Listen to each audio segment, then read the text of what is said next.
இன்னைக்கு நம்ம பார்க்க போகிறது 2021ல் ரிலீஸ் ஆன த வாரியர் ஃப்ரம் ஸ்கை அப்படின்ற சைனீஸ் ஃபேண்டசி மூவி பற்றி தான்.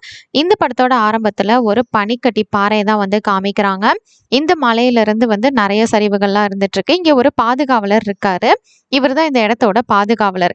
இது என்ன மாதிரி இடம் அப்படின்னா 10,000 வருஷத்துக்கு முன்னாடி இந்த பிளேஸில் தான் வந்துட்டு கடவுளுக்கும் அரக்கனுக்கும் வந்து பேட்டில் மாதிரி போர் மாதிரி நடந்தது. அதில் வந்து நிறைய பேர் இறந்தும் போயிருப்பாங்க. கடவுளும் வந்து அதில் அழிஞ்சு போயிருப்பாங்க. அந்த கடவுள் எல்லாத்தையுமே வந்து இந்த இடத்துல தான் வந்து சமாதி மாதிரி உருவாக்கி அவங்க எல்லாரையுமே வந்து பாதுகாத்துட்டு வருவார். இவர் தான் அந்த பாதுகாவலர். இவர் வந்து இப்போ யாருக்கோ வெயிட் பண்ணிட்டு இருப்பாரு. அது என்ன யாருக்கு அப்படின்னா இன்னைக்கு வந்து இறந்து போன அந்த கடவுள்ல இருந்துட்டு ஒருத்தர் உயிர் தெழுந்து வருவார். அதுக்காக வெயிட் பண்ணிட்டு இருக்காரு. அப்போ ஒரு பையன் மண்ணில் இருந்து அப்படியே வெளியில வரான். அப்போ இந்த பாதுகாவலர் பார்க்குறாரு. இந்த பையன் வெளியில வந்ததுமே நீ யாருப்பா அப்படிங்கிற மாதிரி கேட்க, அதே தான் இவனும் கேட்குறான். நான் யாரு இங்கே எப்படி வந்தேன் அப்படிங்கிற மாதிரி கேட்குறான். இவன் ஆக்சுவலாக ஒரு கடவுள் தான் 10,000 வருஷத்துக்கு முன்னாடி. அவனுக்கான எதுவுமே தெரியாது, இங்கே வந்திருப்பான். இதை பார்த்து இந்த பாதுகாவலர் என்ன பண்றாரு அப்படின்னா நீ யாருன்னே தெரியாதா அப்படின்னு சொல்லிட்டு இவங்க ரெண்டு பேத்துக்குமே வந்து ஒரு சண்டை ஆரம்பிக்குது. இவர் வந்து தாக்க ஆரம்பிக்கிறாரு. அவருக்கு வந்து இவர் வந்து ஆக்சுவலா கடவுள் தானே, அவருக்கு வந்து சக்தி இருக்கும், அவருக்கே தெரியாதது. அதனால அவர் வந்து அந்த சண்டையில இருந்து தப்பிச்சிருவாரு. அப்ப அந்த பாதுகாவலர் நீ யாருன்னு ஃபர்ஸ்ட் தெரிஞ்சுக்கோன்னு சொல்லிட்டு கீழே தள்ளிடுவாரு. அவர் நேரா ஒரு நதியில தான் விழுகிறாரு. அங்க அந்த நாட்டோட இளவரசி வந்து குளிச்சிட்டு இருப்பாங்க. அவங்க இவனை பார்த்ததுமே நீ யாரா இங்க எப்படிடா வந்த அப்படிங்கிற மாதிரி பதறி போய் கேட்கறாங்க. அதே தான் அவனும் கேட்கறான். அதே தாங்க நானும் கேட்டுட்டு இருக்கேன், நான் யாரும் எப்படி வந்தேன்னு தெரியல அப்படின்னு இவங்களுக்குள்ள பேசிட்டு இருக்கேன். இளவரசியை யாரோ தாக்க வந்திருக்காங்கன்னு சொல்லிட்டு அங்க இருக்கிற பாதுகாவலர்கள் எல்லாருமே வந்துட்டு நம்ம ஹீரோவை வந்து கைதி பண்ணிடுறாங்க. ஒரு சைடு அங்க கட் பண்ணா இந்த நாட்டோட மந்திர ஜெயில தான் காட்டுறாங்க. இவரோட பேர் வந்து ஜிலாங். இவர் வந்து அந்த இடத்துல ஒரு கைதி. இவருக்கு வந்து ஒருத்தவங்க மருந்து போட்டுட்டு இருக்காங்க. இவங்க தான் இந்த படத்தோட ஹீரோயின்னு சொல்லலாம். இவங்கள வந்து இந்த நாட்டோட மந்திரி தத்தெடுத்து வளர்த்துட்டு இருந்திருப்பாரு. இந்த டைமிங்ல ஜிலாங் வந்துட்டு எனக்கு எவ்வளோ சக்தி இருந்தது, நான் பலாயிரம் வருஷத்துக்கு முன்னாடி எப்படிலாம் இருந்தேன் அப்படிங்கிற மாதிரி பேசிட்டு இருக்க. இந்த இடத்துல இருக்கிற மற்ற வீரர்கள் எல்லாமே ஒரு சந்தர்ப்பத்துக்காக வந்து காத்துட்டு இருப்பாங்க. இவங்க எல்லாரும் கைதியா தான் இருப்பாங்க. இவங்க கிட்ட இந்த ஜிலாங் பேசிட்டு இருக்க இவனுக்கு அடிபட்டிருக்கும். அதனால தான் வந்து நம்ம ஹீரோயின் மருந்து போட்டுட்டு இருப்பாங்க. இவன் வந்து இவனோட பெருமையை பேசிட்டு இருப்பான். இந்த டைமிங்கை யூஸ் பண்ணி அங்க இருக்கிற மற்ற கைதிகள் எல்லாருமே அவங்களோட மறைச்சு வச்சிருந்த ஆயுதத்தை எடுத்து அந்த இடத்துல இருக்கிற பாதுகாவலர் எல்லாரையுமே வந்து அடிச்சு போட்டு அங்கேருந்து தப்பிக்கிறதுக்கு பிளான் பண்றாங்க. அவங்க நினைச்சதையும் வந்து செஞ்சுட்டு இருக்காங்க. இதுல இருந்து எப்படியாவது நம்ம ஹீரோயின் அவங்க கூட ஒரு அசிஸ்டன்ட் பொண்ணு இருக்கும், அதுக்கப்புறம் இந்த ஜிலாங், இவங்க 3 பேருமே இங்கேருந்து எப்படியாவது தப்பிக்கணும்னு சொல்லிட்டு ஒரு இடத்துக்கு வந்து இவங்க போக ஆரம்பிக்கிறாங்க. அந்த இடத்துக்குள்ள போகும்போது பார்த்தா நிறைய மந்திர பேப்பர்ஸ் எல்லாமே வந்து அப்படியே செவுத்துல ஒட்டி ஒட்டி வச்சிருக்காங்க. இதை பார்த்த ஜிலாங் வந்துட்டு இதெல்லாம் என்னது, எதுக்காக இது மாதிரிலாம் ஒட்டி வச்சிருக்காங்க அப்படிங்கிற மாதிரி அதுல வந்து ஒரு பேப்பரை தொடுறாரு. அவருக்கு வந்து அவரோட சக்தி மறுபடியும் கிடைச்சிருச்சு. இதெல்லாம் என்ன, எனக்கு மறுபடியும் எப்படியோ சக்தி கிடைச்சிருச்சு, நான் எவ்வளவு பெரிய ஆள் தெரியுமா அப்படிங்கிற மாதிரி நம்ம ஜிலாங் வந்து சொல்லிட்டு இருக்க. அப்போ கரெக்டா அந்த டைமிங்ல அவனோட சக்திகள் எல்லாத்தையுமே வந்து யாரோ உறிஞ்ச ஆரம்பிக்கிறாங்க. என்னடா இது அப்படிங்கிற மாதிரி அவன் பார்த்துட்டு இருக்க. கரெக்டா ஹீரோயின் அவனை பிடிச்சி இழுத்துறாங்க. இங்கேருந்து ஃபர்ஸ்ட் நம்ம வெளியில போகலாம் அப்படின்னு சொல்லிட்டு அவங்க 3 பேரும் அந்த இடத்த விட்டு வெளியில போகும்போது அங்க இருக்கிற மற்ற கைதிகள் எல்லாருமே நம்ம ஹீரோயினை சுத்து போட்டுறாங்க. உன்னோட அப்பா தானே எங்களுக்கு இவ்வளோ டார்ச்சர் பண்ணிட்டு இருக்கா, நாங்கள் இவ்வளோ கொடுமை அனுபவிக்கிறதுக்கு நீயும் ஒரு காரணம் தான், ஒன்றை சும்மா விட மாட்டோம் அப்படிங்கிற மாதிரி ஹீரோயினை வந்து இப்போ பிடிச்சி வச்சிடறாங்க. இந்த நேரத்தில் கரெக்டாக அந்த இடத்துக்கு வந்து மந்திரி வந்துடுறாரு. அவரை பார்த்து அங்கே இருக்கிற கைதிகள் எல்லாருமே வந்து பயந்தாலும் கூட இன்னைக்கு நம்ம இவனை எதிர்த்து நம்ம சண்டை போடணும், இவனை எதிர்த்து நம்ம பயப்படக்கூடாது அப்படின்னு சொல்லிட்டு அவனை எதிர்த்து சண்டை போட வராங்க. அவர் வந்து ஒரு மூவ் தான் பண்றாரு. அங்க இருக்கிற பாதி கைதிகள் வந்து இறந்தே போயிடுறாங்க. இதை பார்த்த மற்ற கைதிகள் எல்லாருமே இவனை எதிர்த்து நம்மளால சண்டை போட முடியாதுன்னு சொல்லிட்டு அவங்களோட செல்லுக்குள்ளே போயிட்டு அடைஞ்சிடுறாங்க. இங்கே கட் பண்ணா நம்மளோட ஹீரோவை தான் காமிக்கிறாங்க. நம்ம இளவரசி என்னன்னா என்னை கண்டிப்பா இவன் வந்து தாக்குறதுக்கு தான் வந்திருப்பான் அப்படின்னு சொல்லிட்டு ஹீரோவை கட்டி அவங்களோட அரண்மனைக்கு இழுத்துட்டு போயிட்டு இருப்பாங்க. என்னை யாராவது தாக்க முடியுமா அப்படிங்கிற மாதிரி இவங்க வந்து பேசிட்டு வந்துட்டு இருக்காங்க. இவங்க இந்த மாதிரி பேசிட்டு வந்துட்டு இருக்கும் போது வழியில நிறைய நிஞ்சா வீரர்கள் வந்து வந்துடுறாங்க. இவங்க எல்லாருமே வந்து இளவரசியை தாக்க வந்திருக்காங்க அப்படின்னு சொல்லிட்டு இவங்க எல்லாரும் எதிர்த்து அவங்க இளவரசி கூட இருக்கிற எல்லாருமே வந்து எதிர்த்து சண்டை போட ஆரம்பிக்கிறாங்க. இளவரசி கூட இருக்கிற வீரர்களால வந்து எதிர்த்து சண்டை போட முடியாம தோத்து போறாங்க. அதனால நம்ம ஹீரோவும் இறங்கி சண்டை போட ஆரம்பிக்கிறாரு. இந்த டைமிங்ல அந்த வீரர்கள் கிட்ட இருந்த ஒரு பாக்ஸ் வந்து கீழே விழுந்து அது ஓப்பன் ஆயிருது. அந்த பாக்ஸ்க்காக தான் இந்த நிஞ்சா வீரர்கள் எல்லாருமே வந்திருப்பாங்க. அதுக்குள்ள வந்துட்டு ஒரு மந்திர வில்லு இருக்கும். அந்த வில்லு வந்து என்ன பண்ணுதுன்னா நம்ம ஹீரோ வந்து அப்படியே அப்சர்வ் பண்ணிடுது. அதனால நம்ம ஹீரோவால தானாவே அம்பு எல்லாமே உருவாக்கி அவங்க எல்லாரையுமே வந்து தாக்க முடியுது. இது எல்லாத்தையுமே வந்து நம்ம இளவரசியும் பார்த்துட்டு இருக்காங்க. நம்ம ஹீரோக்கு என்ன நடக்குதுன்னு புரியல. சரி ஓகே, இப்போதைக்கு இவங்க எல்லாரையும் அடிச்சு விரட்டினா போதும், அங்க இருக்கிற நிஞ்சா எல்லாத்தையும் கொண்டுறாரு. ஒரே ஒருத்தன் மட்டும் அதுல இருந்து தப்பிச்சு போயிடுறான். நம்ம ஹீரோவுக்கு என்ன சக்தி இருக்குன்னு பார்த்துட்டு அங்கேருந்து ஒரே ஒரு நிஞ்சா வீரன் மட்டும் தப்பிச்சிடுறான். நம்ம ஹீரோ வந்து நிறைய பவர்ஸ் யூஸ் பண்ணதுனால அவனுக்கு வந்து மயக்கமாயிருது. அந்த இடத்துல மயக்கம் போட்டு விழுந்துடுறான். இந்த சான்ஸை யூஸ் பண்ணி இளவரசி என்ன பண்றாங்கன்னா, இதுக்கு மேலே இவனை விட்டோம் அப்படின்னா இங்கேருந்து தப்பிச்சு போயிடுவான். அதனால அவனை கட்டி நம்மளோட அரண்மனைக்கு இழுத்துட்டு வாங்க அப்படின்ற மாதிரி சொல்லிடுறாங்க. அவனை தூக்கிட்டு வந்துட்டு இருக்காங்க. இங்கே ஒரு சைடு நம்ம இளவரசி வந்ததுமே ஹீரோயினை தான் மீட் பண்றா. இவங்க 2 பேருமே சின்ன வயசுல இருந்து ஃப்ரெண்ட்ஸ் தான்.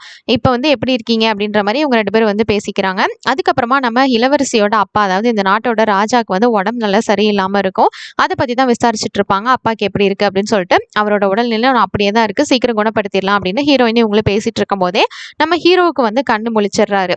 அவருக்கு வந்து அந்த இடத்துல நினைவு வந்துருது. வந்ததுமே ஹீரோயினை தான் கண் முழிச்சு பார்க்குறாரு. "ஏய் நீயா?" அப்படிங்கிற மாதிரி பேசுறாரு. என்ன அப்படின்னா 10,000 வருஷத்துக்கு முன்னாடி நம்ம ஹீரோவும் ஹீரோயினும் வந்து லவ் பண்ணியிருப்பாங்க. நம்ம ஹீரோவுக்கு இவங்க தான் வந்து பேரு. இந்த விஷயம் வந்து நம்ம ஹீரோவுக்கு தெரியும். இவங்கள பார்த்ததுமே வந்து கண்டுபிடிச்சிருவாரு. "என்ன உனக்கு தெரியலையா?" அப்படிங்கிற மாதிரி இது எல்லாத்தையும் சொல்ல, "இவன் இப்படி பேசிட்டு இருக்கான், இவன் எதுக்கும் மண்டை எதுவும் குழம்பி போச்சா?" அப்படிங்கிற மாதிரி ஹீரோயின் வந்து கேட்குறாங்க. அதுக்கு இளவரசி, "ஆமா, இவன் கொஞ்சம் ஒரு மாதிரியான ஆளு தான், இவனை பிடிச்சி அடைச்சு வைங்க" அப்படின்ற மாதிரி சொல்லிடுறாங்க. அதே மாதிரி ஹீரோவையும் அடைச்சு வைக்கிறாங்க.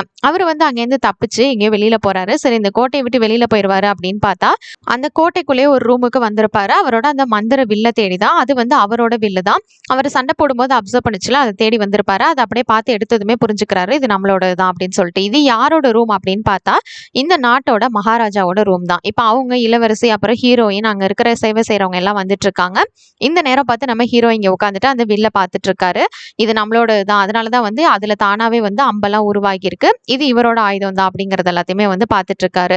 இந்த நேரத்துல கரெக்டா அந்த ராஜா வந்து உள்ள வர, நம்ம ஹீரோ என்ன பண்றாரு அப்படின்னா, அங்க இருக்கிற ஒரு சீட்டுக்கு பின்னாடி போய் ஒளிஞ்சுக்கிறாரு. இவங்க கண்ணில் மாட்டினா அவ்வளவுதான் அப்படின்னு சொல்லிட்டு இவர் இங்க ஒளிஞ்சிட்டு இருக்கும்போது கரெக்டா அந்த சீட்ல தான் வந்துட்டு மகாராஜா உட்கார்றாரு. இளவரசியும் இருக்காங்க.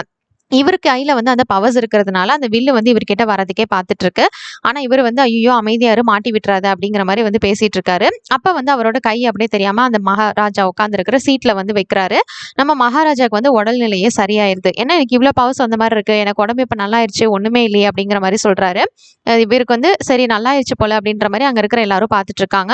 அப்ப வந்து அந்த ஹீரோ கையை எடுத்துடுறாரு. அதுல இருந்து மறுபடியும் அவருக்கு வந்து உடம்பு அப்படியே சொங்கி மாதிரி ஆயிருது. மறுபடியும் அதுல கை வைக்கிறாரு. இவருக்கு அப்படியே உடல்நிலை நல்லா ஆகுது. நம்ம ஹீரோ வந்து அந்த சீட்ல கை வச்சாரு அப்படின்னா அவருக்கு நிறைய சக்தி இருக்கிறதுனால மகாராஜாக்கு வந்து உடம்பு நல்லா ஆகுது. அவர் கை எடுத்ததுமே அவருக்கு மறுபடியும் அது மாதிரி ஆகிருது. இந்த நேரத்துல கரெக்டா அந்த வில்லு வந்து நம்ம ஹீரோ கிட்டே வந்துருது. இது எல்லாரும் அங்க இருக்கிற ஹீரோயின் அப்புறம் இளவரசி வந்து பாத்துறாங்க. இப்ப இந்த நேரத்திலேயே நம்மளோட ஹீரோ வந்து நிறைய பவர்ஸ் அவர் யூஸ் பண்ணதுனால அவர் வந்து அப்படியே கொஞ்சம் வீக் ஆயிடுறாரு. அப்பதான் இவங்க இளவரசி என்ன பண்றாங்கன்னா, நான் இவனை போய் இவன் இங்கேருந்து தப்பிக்கவா பாக்குறேன், உன்னை வந்து தப்பிக்கவே முடியாத அளவுக்கு அடைச்சு வைக்கிறேன்னு சொல்லும் போதுதான் ஹீரோயின் இடையில வந்து, இல்ல அவன் வந்து அது கொஞ்சம் வித்தியாசமா இருக்கான், நிறைய பவர்ஸ் வேற இருக்கு, நான் வந்து அவனை என்னன்னு பாத்துக்கிறேன், அதனால இப்போதைக்கு என்கிட்ட அவனை விடுங்க அப்படிங்கிற மாதிரி சொல்லிடுறாங்க. அதுக்கு அவங்களும் வந்து ஒத்துக்கிறாங்க. சரி நீ கொஞ்சம் ஜாக்கிரதையாவே இவன் வந்து ரொம்பவே மோசமானவன் அப்படிங்கிற மாதிரி இளவரசி சொல்லிட்டு போயிடுறாங்க. அங்க கட் பண்ணா நம்ம நிஞ்சால இருந்து ஒரே ஒருத்த மட்டும் தப்பிச்சு வந்திருப்பான். அவன் நேரா இந்த மந்திரி கிட்ட தான் வந்திருப்பான். இந்த மந்திரியோட பையன் தான் அவன். நான் சொன்ன வேலையை முடிச்சிட்டீங்களான்னு கேட்கும்போது திட்டத்தட்ட நெருங்கிட்டோம். ஆனா அந்த இளவரசி ரொம்பவே சக்தி வாய்ந்த ஒரு வீரனை வச்சிருந்தான். அவனால வந்து எங்க எல்லாருமே வந்து இந்த மாதிரி ஆயிடுச்சு, இந்த மாதிரி பிளான் சொதப்பிருச்சு அப்படிங்கிற மாதிரி சொல்றாங்க. அது மட்டும் இல்ல, அவனோட கையில இருந்து தானாவே அம்பெல்லாம் உருவாச்சு அப்படிங்கிற மாதிரி சொல்லும்போது அதுக்கு வாய்ப்பே இல்லையே அப்படின்னா அவனை வந்து நம்ம கண்டிப்பா பார்க்கணும், அவனை வந்து நம்ம சும்மா விட்டுறக்கூடாது அப்படிங்கிற மாதிரி இந்த மந்திரி வந்து பிளான் பண்றாரு. இந்த நேரத்துல நம்ம மந்திரியோட பையன் வந்து அவரோட கல்யாணத்தை பத்தி பேசுறாரு. ஏன்னா இவனுக்கு ஹீரோயின்னா ரொம்பவே பிடிக்கும். எப்ப எனக்கு கல்யாணம் பண்ணி வைக்க போறீங்கன்னு கேட்கும்போது மந்திரி வந்து கோவப்படுறாரு. நான் சொன்ன வேலையை ஃபர்ஸ்ட் முடிங்க அப்படின்னு சொல்லிட்டு அங்க கட் பண்ணா நம்ம ஹீரோவை தான் காமிக்கிறாங்க. அவர் தூங்கிட்டு இருக்கும்போது சில கனவுகள் எல்லாமே வருது. சொர்க்கத்துல இவங்க 2 பேரும் சேர்ந்து இருக்கிற மாதிரியா, அதுக்கப்புறமா நிறைய போர்லாம் நடக்கிற மாதிரிலாம் அவருக்கு கனவு வருது. அதுல இருந்து அவர் எந்திரிச்சிடுறாரு. எந்திரிச்சதுமே அங்க ஹீரோயின் தான் இருக்காங்க. அவங்க கிட்ட வந்து இவர் பேச வராரு. உங்களுக்கு எதுவுமே ஞாபகம் இல்லையா அப்படிங்கிற மாதிரி. அப்பதான் இவங்க சொல்றாங்க, நீ சொல்றதெல்லாம் நம்புற மாதிரியே இல்ல, அது மட்டும் இல்ல, ஒரு மாவீரன் கடவுள் அப்படின்னா நிறைய சக்திகள் இருக்கும், ஆனா நீ ரொம்பவே பலவீனமா இருக்க, அதனால நீ சொல்றதெல்லாம் எப்படி நம்புறது அப்படிங்கிற மாதிரி கேக்குறாங்க. சரி அதெல்லாம் விடுங்க, இப்ப இந்த போர் நடந்ததுல சொர்க்கத்துல ஒரு போர் நடந்தது, அந்த போர் நடந்து எத்தனை வருஷம் இருக்கும் அப்படிங்கிற மாதிரி நம்ம ஹீரோ கேக்குறாரு. அதுக்கு இந்த ஹீரோயின் வந்துட்டு அது நடந்து பலாயிரம் வருஷம் இருக்கும் அப்படின்ற மாதிரி சொல்றாங்க. இதை கேட்டு நம்ம ஹீரோ வந்து ஷாக் ஆகுறது. எனது பலாயிரம் வருஷம் ஆச்சு, அந்த போர் நடந்து அவ்வளவு வருஷம் ஆச்சு அப்படின்னா அதுல என்னோட குடும்பங்கள்லாம் அழிஞ்சு போயிருப்பாங்களே, அப்ப என்னோட குடும்பம்லாம் என்னாச்சு அப்படிங்கிற மாதிரி உங்களுக்குள்ள பேசிட்டு இருக்காங்க. இவங்க 2 பேரும் இப்படி பேசிட்டு இருக்கும்போது நம்ம ஹீரோயினை பாக்குறதுக்காக அந்த இடத்துக்கு மந்திரியோட பையன் வரான். நீ இங்கே இரு, நீ வர வேணாம் அப்படின்ற மாதிரி இவங்களை சொல்லிட்டு நான் போய் அவரை பார்த்துட்டு வந்துடுறேன் அப்படின்னு சொல்லிட்டு நம்ம ஹீரோயின் மட்டும் மந்திரியை பாக்குறதுக்காக இப்ப போறாங்க. இவங்கள பார்த்ததுமே மந்திரியோட பையன் வந்துட்டு, "இங்க ஒரு வீரன் வந்திருக்கானாமே, அவனுக்கு நெறைய சக்திகள்லாம் இருக்காமே, அவன பத்தி நான் தெரிஞ்சுக்கணும், பார்க்கணும்." அப்படிங்கிற மாரி கேட்குறாரு. "இல்ல, இப்ப அவனுக்கு வந்து உடம்பு நிலை சரியில்ல. அதனால அவன் வந்து ரெஸ்ட் எடுத்துட்டு இருக்கான். அவன பார்க்க முடியாது." அப்படிங்கிற மாரி நம்ம ஹீரோயின் சொல்லிடுறாங்க. சரி அது போகட்டும், நம்ம கல்யாணத்துக்கு நீ ரெடியா இருக்கியா? அப்படின்ற மாரி ஆனா ஹீரோயின வந்து தொடர்றதுக்காக மந்திரி பையன் வரான். ஆனா அவங்க வந்து விலகி போறாங்க. இது எல்லாத்தையுமே நம்ம ஹீரோ ஒரு இடத்துல இருந்து பார்த்துட்டு இருக்காரு. அது மட்டும் இல்ல, அவர வந்து பார்த்ததுமே கண்டுபிடிச்சிடுறாரு. அன்னைக்கு அட்டாக் பண்ண வந்து நிஞ்சாஸ்ல இவனும் ஒருத்தன் அப்படின்ற மாதிரி. அதுக்கப்புறமா இவங்க விலகி போகவுமே இங்க இவன் சொல்றான், "இன்னும் கொஞ்ச நாள் தான். இதுக்கப்புறம் நான் உன்ன கல்யாணம் பண்ணிட்டேன்னா எல்லாமே மாறிரும்." அப்படின்ற மாரி சொல்லிட்டு அவங்க அங்கேருந்து போயிடுறான். அதுக்கப்புறம் நம்ம ஹீரோ வந்துட்டு அவன பத்தி இவங்க கிட்ட சொல்றான். என்ன அப்படின்னா, "அன்னைக்கு இளவரசி நாங்க எல்லாரும் வந்துட்டு இருக்கும்போது, அந்த மந்திர வில்லு அத வந்து எடுக்கிறதுக்காக தான் இந்த இந்த நிஞ்சா வந்து வந்தான். இவன நான் பார்த்தேன். எனக்கு நல்ல அடையாளம் தெரியும்." அப்படின்னு சொல்லும்போது, இத பார்த்துட்டு ஹீரோயின் ஷாக் ஆகுறாங்க. அங்க கட் பண்ண நம்ம மகாராஜாவ காமிக்கிறாங்க. நம்ம இளவரசி அவங்க கூட உட்காந்துட்டு, "நீங்க ஒண்ணும் கவலைப்படாதீங்க. உங்களுக்கு சீக்கிரமே உடம்பு சரியாயிரும். அதுவரைக்கும் நான் உங்கள பார்த்துக்கிறேன்." அப்படின்ற மாரி இவங்க 2 பேரும் பேசிட்டு இருக்காங்க. இந்த இடத்துக்கு நெறைய நிஞ்சா வந்து இவங்கள அட்டாக் பண்றதுக்கு வந்துடுறாங்க. நம்ம இளவரசியும் சும்மா கிடையாது. அவங்களுக்கு இருக்கிற பவர்ஸ வச்சு அங்க இருக்கிற சில வீரர்கள வந்து அப்படியே வீழ்த்திடுறாங்க. இருந்தாலும் கூட 1, 2 பேர வந்து சமாளிக்க முடியல. அப்ப கரெக்ட்டா மந்திரி அந்த இடத்துக்கு வந்து அவங்க எல்லாத்தையுமே கொன்னுடுறாரு. அப்படி இல்லன்னா, இவர் தான் இது எல்லாத்துக்கும் காரணம் அப்படிங்கிற உண்மை தெரிஞ்சிரும் அப்படின்றனால வந்து கொன்னுட்டு, அந்த வீரன பத்தி இவரு வந்து கேட்கிறாரு. "இங்க வந்து ஒரு வீரன் இருக்கானாமே, அவனுக்கு நெறைய சக்திகள் இருக்காமே, அவன வந்து நான் பார்க்கலாமா? எங்க இருக்கான்?" அப்படிங்கிற மாரி கேட்கிறாரு. அதுக்கு நம்ம இளவரசி என்ன பண்றாங்க அப்படின்னா, ரொம்பவே தைரியமா இவருக்கு பதில் சொல்றாங்க. "அவன நீங்க எதுக்காக பார்க்கணும்?" அப்படிங்கிற மாரி கேட்க, இவருக்கும் வேற வழி கிடையாது. இங்கேருந்து அவரு கிளம்பிடுறாரு. சரி ஓகே அப்படின்னு சொல்லிட்டு இப்ப ஹீரோ, ஹீரோயின காமிக்கிறாங்க. நம்ம ஹீரோவுக்கு ஹீரோயின் வந்து ஒரு மருந்து ரெடி பண்ணி குடுத்துட்டு இருக்காங்க. ஆக்சுவலா அந்த மருந்த குடிச்சா அப்படின்னா, அவனோட மந்திர சக்திகள் சில நேரத்துக்கு வேலை செய்யாது. அது தெரிஞ்சே தான் அவங்க வந்து குடுத்துட்டு இருக்காங்க. அதோட இந்த மந்திரி மேல அவங்களுக்கு வந்து டவுட் இருக்கு ஹீரோயினுக்கு. என்ன அப்படின்னா, அந்த மந்திர ஜெயில்லாம் நடத்திட்டு இருக்கான். அது மட்டும் இல்ல, அவன் வந்து சின்ன வயசுல என்ன தத்தெடுத்து வளர்த்தான் அப்படிங்கிற மாரி எல்லா விஷயங்களையுமே சொல்லிட்டு இருக்காங்க. சொல்லிட்டு அந்த மருந்தையும் குடுத்து, "இத வந்து குடி. உனக்கு வந்து கொஞ்சம் உடம்பு நல்லாருக்கும்." அப்படிங்கிற மாரி சொல்லிடுறாங்க. ஆனா அத குடிச்சா அவரால வந்து மந்திர சக்திகள் அவரோட மந்திர சக்திகள வந்து பயன்படுத்த முடியாது. இவங்க வந்து இந்த மாரி மருந்த குடுத்துட்டு வெயிட் பண்ணிட்டு இருக்காங்க. இவங்க ஹீரோயின பார்க்கறதுக்காக நம்ம மந்திரி வந்து வராரு. அப்ப மந்திரி வந்து இவங்க கிட்ட கேட்குறாங்க. "இங்க வந்து ஒரு வீரன் இருக்கானாமே, அவன வந்து நான் பார்க்கலாமா?" அப்படின்னு கேட்கும்போது, "இல்ல அவனுக்கு கொஞ்சம் உடம்பு சரியில்ல. அவன் வந்து ரெஸ்ட் எடுத்துட்டு இருக்கான்." அப்படிங்கிற மாரி சொல்லிடுறாங்க. "சரி அப்படியா? சரி இங்கேருந்து இப்போதைக்கு போ. உன்னோட கல்யாணத்துக்கு நீ வந்து தயாரா இரு." அப்படிங்கிற மாரி வந்து மந்திரி சொல்லி அனுப்புறாரு.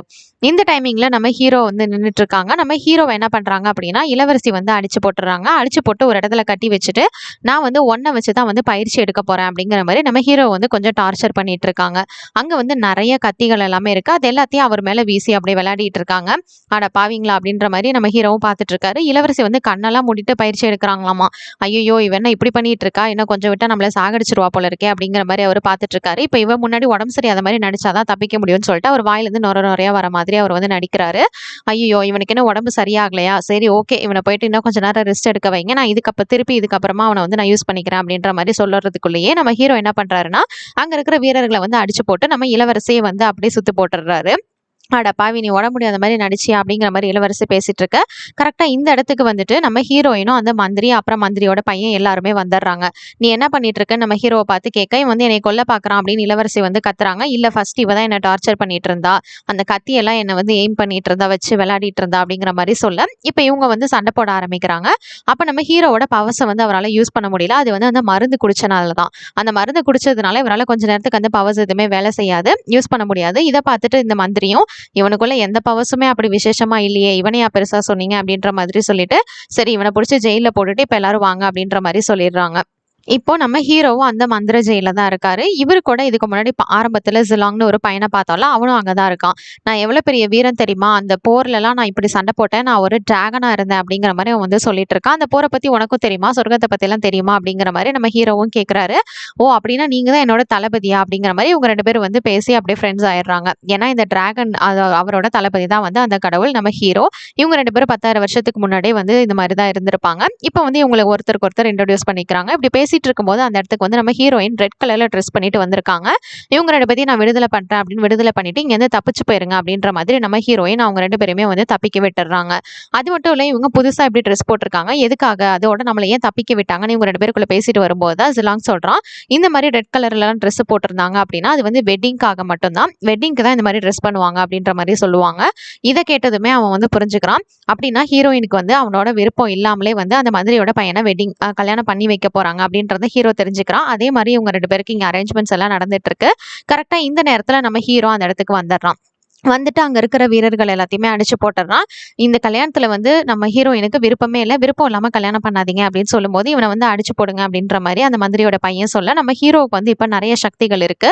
அந்த மருந்து குடிச்சது கொஞ்ச நேரம் தான் வேலை செய்யும். அதனால இப்ப வந்து அவரோட முழு சக்தியும் வந்து பயன்படுத்துறாரு. இதனால மந்திரியோட பையன வந்து தாக்கிர்றாரு. அவர் வாயிலிருந்து ரத்தம் வந்து அப்படியே கீழ விழுந்துர்றாரு.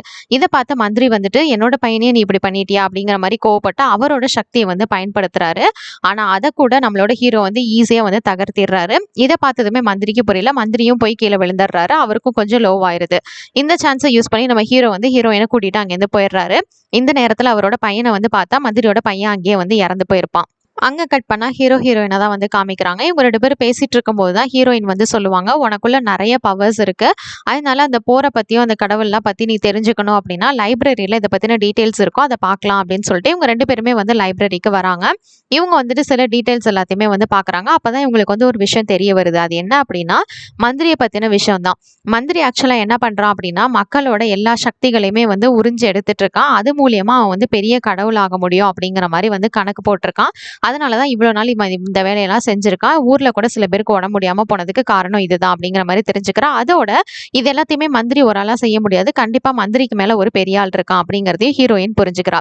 அது கரெக்ட் தான். அங்க கட் பண்ணா இப்ப மந்திரியை தான் காமிக்கிறான். அவனோட இறந்து போன பையன் எடுத்துக்கிட்டு அவனோட அந்த குரு கிட்ட தான் வரான். வந்துட்டு, "குருநாதா, என்னோட பையனோட உயிர் போயிருச்சு. நீங்க நினைச்சா அவனோட உயிரை கொண்டு வர முடியும். என்னோட பையனுக்கு வந்து மறுபடியும் உயிர் கொடுங்க" அப்படின்ற மாரி கேட்டுட்டு இருக்கான். அப்ப இவன் வந்து என்ன பண்றான் அப்படின்னா, "நான் உனக்கு குடுத்த வேலை எல்லாத்தையும் நீ முடிச்சிட்டியா? அந்த சக்திகள் எல்லாமே நீ உறிஞ்சு எடுத்துட்டியா?" அப்படிங்கிற மாரி கேட்க, "எல்லாமே முக்காவாசி முடிஞ்சிருச்சு. இன்னும் கொஞ்சம் தான். இன்னும் கொஞ்சம் நேரத்துல அது எல்லாமே வந்துட்டு நமக்கு சக்சஸ்ஃபுல் ஆயிரும்." அப்படிங்கிற மாரி சொல்ல, "அப்படின்னா இதுக்கப்புறம் வந்து நீ எனக்கு தேவை கிடையாது. என்னோட வேலை முடிஞ்சிருச்சுன்னு" சொல்லிட்டு, நம்ம மந்திரியோட சக்தியும் இவர் வந்து உறிஞ்சு எடுத்துக்கிறாரு அந்த குருநாதர் அப்படிங்கிறவரு. அவர் வந்து ரொம்பவே மோசமானவரு. "இன்னும் கொஞ்ச நேரத்துல எனக்குள்ள வந்து எல்லா சக்திகளுமே வந்துரும்." அப்படின்னு சொல்லிட்டு இப்ப ராஜாவா பார்க்கறதுக்காக வராரு. ஆக்சுவலா ராஜாக்கும் இவர் மேல வந்து ஒரு மரியாதை இருக்கு. ஏன்னா இவர் தான் இந்த நாட்டுக்கே வந்துட்டு குரு மாதிரி. "வாங்க குருநாதா, நீங்க என்ன இப்ப இங்க என்ன பண்றீங்க?" அப்படிங்கிற மாரி கேட்கும்போது, அப்பதான் இவன் சொல்றான், "இந்த ஊர் மக்கள் எல்லாத்துக்குமே வந்து கொஞ்சம் உடம்பு சரியில்லாம இருக்காமே, அதனால தான் நான் அத கேள்விப்பட்டு இங்க வந்தேன். அதுக்காக நாளைக்கு ஒரு சடங்கு மாதிரி நம்ம நடத்தலாம். அதுல வந்து எல்லாரோட உடம்பு நிலையுமே சரியாயிரும்." அப்படிங்கிற மாரி சொல்றான். அதுக்கு இந்த மகாராஜாவும், "கண்டிப்பா நீங்க அத பண்ணுங்க." அப்படின்ற மாரி சொல்லிடுறாங்க. மறுநாள் வந்து அந்த பூஜைக்கான எல்லா ஏற்பாடுமே நடக்குது. நம்ம மகாராஜா, இளவரசி, அப்புறம் அந்த நாட்டு மக்கள் எல்லாருமே அங்க தான் இருக்காங்க. இந்த நேரத்துல இந்த குருநாதர் என்ன பண்றாரு அப்படின்னா, பெரிய பவர்ஸ யூஸ் பண்ணி அப்படியே போடுறாரு. அந்த வளையம் மாரி உருவாகி, கீழ இருக்கிற மக்கள் எல்லாரோட சக்தியுமே அது உறிஞ்சிட்டு இருக்கு. இத பார்த்த மகாராஜாக்கும், இளவரசிக்கும் ஒண்ணுமே புரியல. அவங்க வந்து எதிர்த்து சண்டை போடுறாங்க. ஆனா அவங்களால முடியல. அப்படியே கீழ துவண்டு போய் விழுந்துடுறாங்க. "என்னடா இவன் இவ்ளோ மோசமானவனா இருக்கானே!" அப்படின்னு பார்த்துட்டு இருக்கும்போது, கரெக்ட்டா இந்த இடத்துக்கு நம்ம ஹீரோ, அப்புறம் அந்த பொண்ணு ஹீரோயின், அவனோட அசிஸ்டன்ட் எல்லாருமே இந்த இடத்துக்கு வந்துடுறாங்க. இவங்க எல்லாருமே அவங்களோட பவர்ஸ வச்சு எதிர்த்து சண்டை போடுறாங்க. ஆனாலும் கூட அவங்களால எதிர்த்து சண்டை போட முடியல. நம்ம ஹீரோவே கீழ விழுந்துடுறான். ஹீரோவோட பவர விட அதிகமா அவனுக்கு வந்து பவர்ஸ் இருக்கு. ஏன்னா மக்களோட எல்லா பவரையுமே அவன் உறிஞ்சு எடுத்திருக்கான். இந்த டைமிங்ல அந்த ஜிலாங்கன்றவன காமிக்கிறாங்க. அவன் வந்து முழு பவரையும் யூஸ் பண்ணி ஒரு டிராகனாவே மாறிடுறான். இவ்வளவு நாள் அவன் சொன்னது எல்லாமே உண்மைதான். அத வந்து யாரும் நம்பியிருக்க மாட்டாங்க. ஆனா இப்ப கடைசியில டிராகனாவே மாறி அந்த கெட்டவனை எதிர்த்து இவன் வந்து சண்டை போடுவான். இந்த மாதிரி இந்த குருநாதருக்கும் அந்த டிராகன் ஜிலாங்குக்கும் வந்து பேட்டில் நடக்குது. ஆனா என்னதான் இருந்தாலும் அவனோட சக்தி வந்து கொஞ்சம் கம்மி தான் ஜிலாங்கோடது. அதனால கீழ விழுந்துடுறான். இந்த டைமிங்ல நம்ம ஹீரோ அவரோட பவரை யூஸ் பண்ணி அந்த அவரோட மந்திர வில்ல வந்து கொண்டு வந்துடுறாரு. அத வச்சு அந்த குருநாதரை வந்து தாக்கிட்டு இருக்காரு. அவனோட பவர்ஸும் கொஞ்சம் கொஞ்சமா வீக் ஆகுது. இப்ப அவனும் வந்துட்டு ஒரு டீமன் டிராகன் மாதிரி தான். அந்த உருவத்துக்கு வந்து மாறிடுறான். அப்படியே அவன் மாறினதுமே நம்ம ஹீரோ என்ன பண்றாரு அப்படின்னா, ஒரு 3 வில்லம்ப சேர்த்து வச்சு அந்த டிராகன் மேல தாக்கி, கடைசியா இந்த பேட்டில்ல எப்படியோ நம்ம ஹீரோ வந்து வின் பண்ணிடுறாரு. அந்த டிராகனும் அப்படியே கீழ விழுந்து பழைய உருவத்துக்கு மாறி அப்படியே வயசானவரா அந்த கெட்டவனும் செத்து போயிடுறான் இந்த இடத்திலே. இப்போ இந்த கெட்டவன் இந்த இடத்துல அழிஞ்சு போனதுனால நம்ம மகாராஜா வந்துட்டு ஹீரோ அப்புறம் ஹீரோயின் எல்லாரையுமே வந்து ரொம்ப பெருமையா பாராட்டிட்டு இருக்காரு. "இது எல்லாத்துக்கும் நீங்க தான் காரணம். நீங்க இங்கேயே எங்களோட இருந்துருங்களேன்." அப்படின்னு கேட்கும்போது ஹீரோ வந்து சொல்றாரு, "இல்ல, எங்களோட கடமை இந்த இடத்துல முடிஞ்சிருச்சு. நாங்க இந்த இடத்துல இருக்க வேண்டியவங்க கிடையாது. இது மாதிரி நிறைய ஆபத்துகள் எல்லாமே வந்துட்டு இருக்கு. அது எல்லாத்தையுமே நாங்க வந்து எதிர்த்து போராடணும்னு" சொல்லிட்டு நம்ம ஹீரோ, ஹீரோயின் அப்புறம் ஜிலாங் 3 பேருமே வந்து அந்த இடத்துல இருந்து கிளம்பி போறாங்க. இதோட இந்த படத்தோட கதை முடியுது. ரொம்பவே ஃபேண்டஸியா இருந்ததுல இந்த படத்தை பத்தி நீங்க என்ன நினைக்கிறீங்கன்னு என்னோட கமெண்ட் செக்ஷன்ல ஷேர் பண்ணிக்கோங்க. இது மாதிரி வேற ஏதாவது படத்தை பத்தியோ சீரிஸை பத்தியோ நான் பேசணும்னு நினைச்சாலும் மறக்காம கமெண்ட் செக்ஷன்ல லீவ் பண்ணுங்க. Until then, tata bye from உங்கள் தமிழ் பொண்ணு.